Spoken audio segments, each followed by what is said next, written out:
Question 5. What is cluster sampling? Answer. Cluster sampling is a technique used when it becomes difficult to study the target population spread across a wide area and simple random sampling cannot be applied.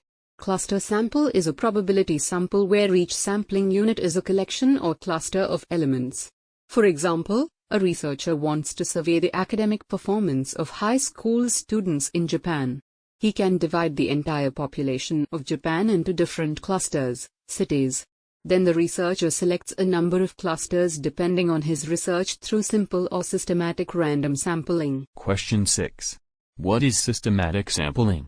Answer. Systematic sampling is a statistical technique where elements are selected from an ordered sampling frame. In systematic sampling, the list is progressed in a circular manner, so once you reach the end of the list, it is progressed from the top again. The best example of systematic sampling is equal probability method. Question 7. What are eigenvectors and eigenvalues? Answer. Eigenvectors are used for understanding linear transformations. In data analysis, we usually calculate the eigenvectors for a correlation or covariance matrix. Eigenvectors are the directions along which a particular linear transformation acts by flipping, compressing or stretching.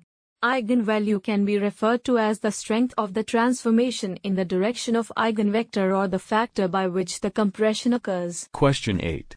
Can you cite some examples where a false positive is important than a false negative? Answer. Let us first understand what false positives and false negatives are.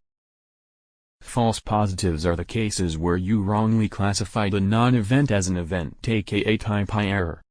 False negatives are the cases where you wrongly classify events as non-events, aka type 2 error. Example 1. In the medical field, assume you have to give chemotherapy to patients. Assume a patient comes to that hospital and he is tested positive for cancer, based on the lab prediction, but he actually doesn't have cancer. This is a case of false positive. Here it is of utmost danger to start chemotherapy on this patient when he actually does not have cancer.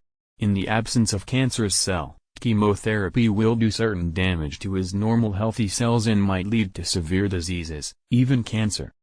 Example 2. Let's say an e-commerce company decided to give $1,000 gift voucher to the customers whom they assume to purchase at least $10,000 worth of items.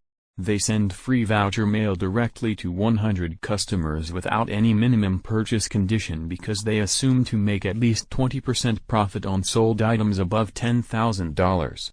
Now the issue is if we send the $1,000 gift vouchers to customers who have not actually purchased anything but are marked as having made $10,000 worth of purchase.